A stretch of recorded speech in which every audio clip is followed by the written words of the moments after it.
Comrade President Vladimir Putin,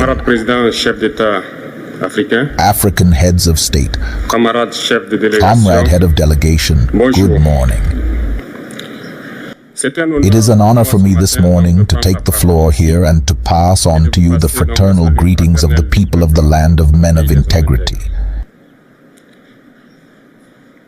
It is from the Almighty that we have been able to gather here this morning in good health to talk about the future and the well-being of our people. I am going to apologize to the elders whom I may offend in my future remarks. Because of Africanity, because of the rights of one of them, I have to apologize. Comrade, I have a few questions from my generation. Not a single question that is being asked. We don't have an answer, and it turns out that here we can wash our linseed because we feel like a family. It feels like a family in the sense that Russia is also a family for Africa. It is a family because we have the same history. Russia made enormous sacrifices to liberate the world from Nazism during the Second World War. The people of Africa, our grandfathers, were also forcibly deported to help Europe get rid of Nazism. We share the same history in the sense that we are the forgotten peoples of the world, whether in the history books, in documentaries or in film, insofar as we sweep away the preponderant role played by Russia and Africa in this fight against Nazism. We are here together because we are here to talk about the future of our peoples and what is to come. Of the future of tomorrow, of the free world to which we aspire, of a world without interference in our internal affairs. We have the same prospects, and I hope that this summit will be an opportunity to forge very good relations and to create a better future for our peoples. The questions that my generations are asking themselves about the next generation, if I can sum it up, is that they do not understand how Africa, with so much wealth on our soil, with its generous nature, water and abundant sunshine, Africa is today the poorest continent.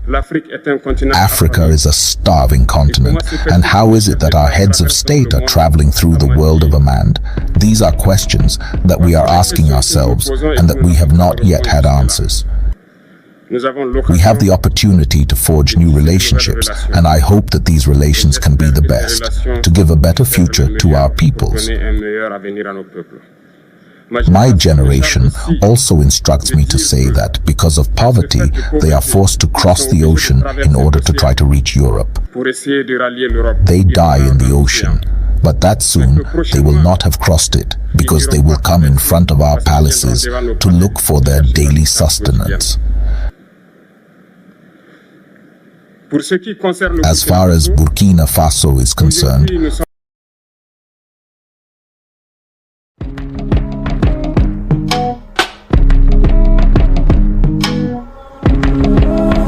concentrating, focus, focus, focus, focus, focus.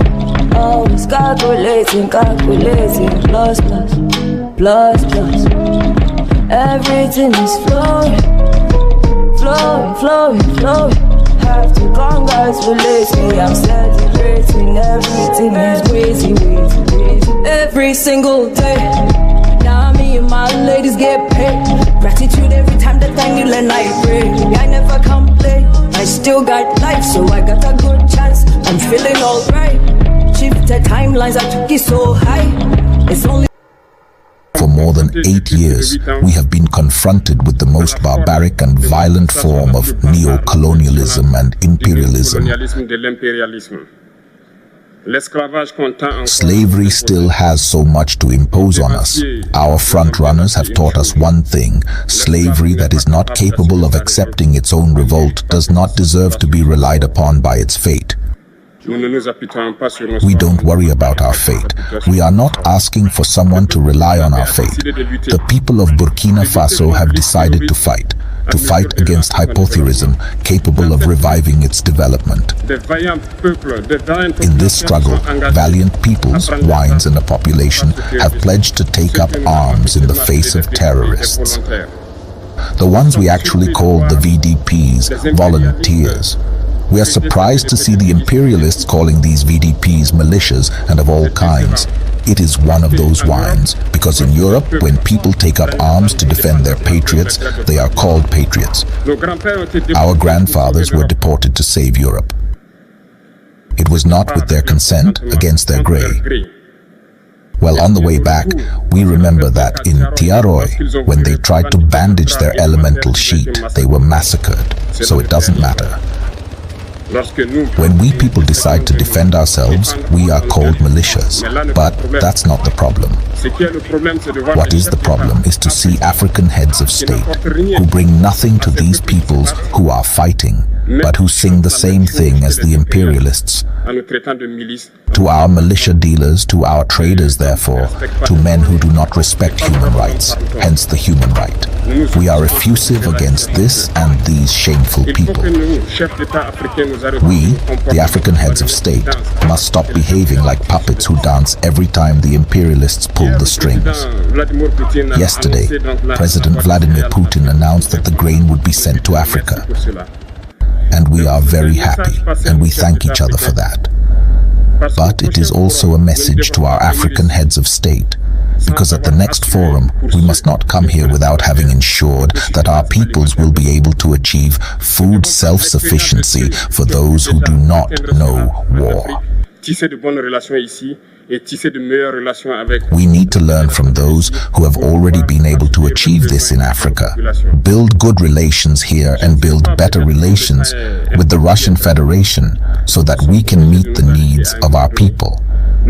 I may not be slow, time is running out and very short. We are obliged to stop and love my take. But I would like to end by saying that we must therefore pay tribute to our peoples who are fighting. Glory to our peoples, dignity to our peoples, victory to our peoples.